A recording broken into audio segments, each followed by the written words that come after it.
आज मैं एक नहायत अहम मौजू पर बात करने वाली हूँ। वो ये कि दिमाग से प्लास्टिक यानी माइक्रो प्लास्टिक्स को कैसे निकाला जाए। माइक्रो प्लास्टिक्स वो छोटे छोटे प्लास्टिक के ज़रात हैं जो इतने बारीक होते हैं कि हमारी आंख से नज़र नहीं आते। जी हाँ, वही प्लास्टिक जिससे बोतलें, कप और शॉपिंग बैग्स बनते हैं अब हमारे खून, दिल और दिमाग में भी पहुँच चुका है।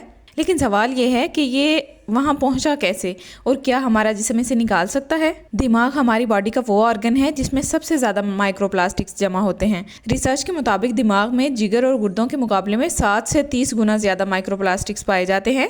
आज मैं आपको बताऊंगी कि इन प्लास्टिक से कैसे निजात हासिल की जाए। ना सिर्फ प्लास्टिक से बल्कि उन चीज़ों से भी जिन्हें फॉरएवर केमिकल्स कहा जाता है। ये केमिकल्स आपके खून में मौजूद प्रोटीन्स के साथ चिपक जाते हैं और वक्त के साथ साथ जमा होकर बेशुमार मसाइल पैदा करते हैं। इस अमल को बायो एक्यूमुलेशन कहा जाता है। ये वीडियो बहुत अहम है क्योंकि अगर आपने आज ही से इस पर काबू पाने के इकदाम शुरू कर दिए तो आप मुस्तकबिल में आने वाली बहुत सी बीमारियों और मसाइल से बच सकते हैं। एक रिपोर्ट के मुताबिक एक आम इंसान के दिमाग में तकरीबन 7 ग्राम प्लास्टिक पाया गया है। सबसे पहली बात जो आपको प्लास्टिक के बारे में जाननी चाहिए वो ये है कि प्लास्टिक रिसाइकलिंग के बारे में जो कुछ भी हमें बताया जाता है इसमें एक बहुत बड़ा धोखा छुपा हुआ है। दुनिया भर में सिर्फ 9% प्लास्टिक ही रिसाइकिल किया जा सकता है। बाकी ज्यादातर प्लास्टिक या तो जला दिए जाते हैं या फिर समंदर की तह में डूब जाते हैं। तो अब आपके पास 2 ही चीजें हैं जो आप कर सकते हैं। नंबर 1, प्लास्टिक से परहेज़ करें।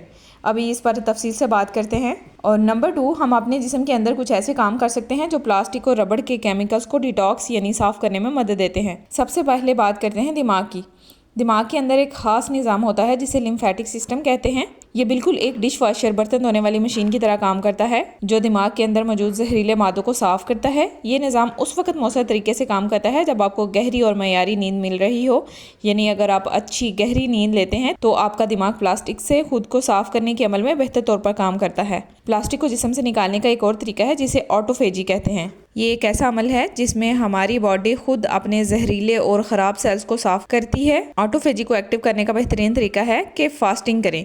अगर आप कम से कम 18 घंटे फास्टिंग करते हैं यानी इंटरमिटेंट फास्टिंग करते हैं तो आपका जिस्म मौसर तरीके से ऑटोफेजी के अमल में दाखिल होता है। अब प्लास्टिक और रबड़ के केमिकल्स एक और नुकसान करते हैं। ये जिस्म में ऑक्सीडेटिव स्ट्रेस पैदा करते हैं जो कि खुलियों को नुकसान पहुंचाता है। इससे बचने के लिए जिस्म में एंटीऑक्सीडेंट्स का मजबूत निज़ाम होना ज़रूरी है। ऐसे ग़िज़ाई अज़ा जो प्रोटीन और सल्फ़र में ज़्यादा हों, मसलन लहसुन, प्याज और क्रॉसीफेरस सब्जियां जैसे बंद गोभी, ब्रिसल्स, पालक वगैरह, ये सब ऑक्सीडेटिव स्ट्रेस को कम करने में मदद देते हैं। और अब आते हैं सबसे अहम चीज़ पर जो कि फॉरएवर केमिकल्स और प्लास्टिक्स दोनों से निजात के लिए ज़रूरी है। अगर आप शहरी पानी इस्तेमाल कर रहे हैं तो यकीनन आपको वाटर फिल्टर लगाना चाहिए। ये फिल्टर प्लास्टिक को साफ़ करने में मदद दे सकता है, इसलिए फिल्टर्ड वाटर इस्तेमाल करें। अब कुछ और इंतहाई अहम चीज़ों पर बात करेंगे क्योंकि आप ये जानकर हैरान होंगे प्लास्टिक आपके रोज़मर्रा के मामूलात से किस तरह आपकी बॉडी में दाखिल हो रहा है।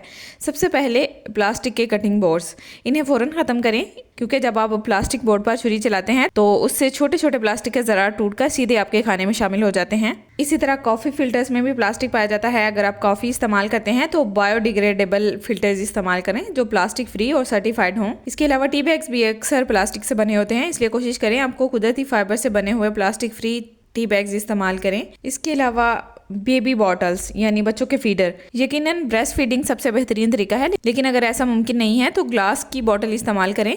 अब मसला आता है निपल का, जो कि अमूमन प्लास्टिक से बना होता है। ज़ाहिर है शीशे का निपल बनाना मुमकिन नहीं, अलबत्ता अगर आपको सिलिकॉन से बना निपल मिल जाए तो वो काफ़ी बेहतर और महफूज मुतबादिल हो सकता है।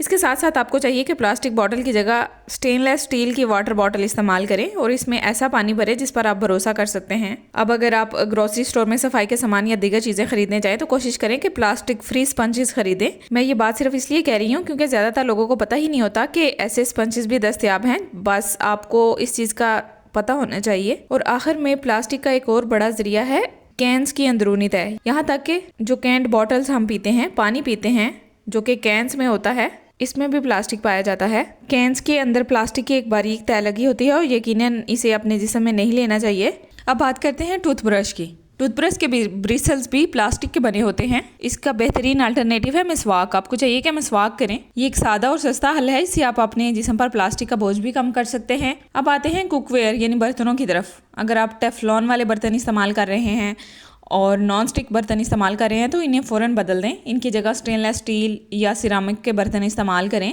और दूसरा, प्लास्टिक के बर्तन माइक्रोवेव में कुछ गर्म करने के लिए ना इस्तेमाल करें।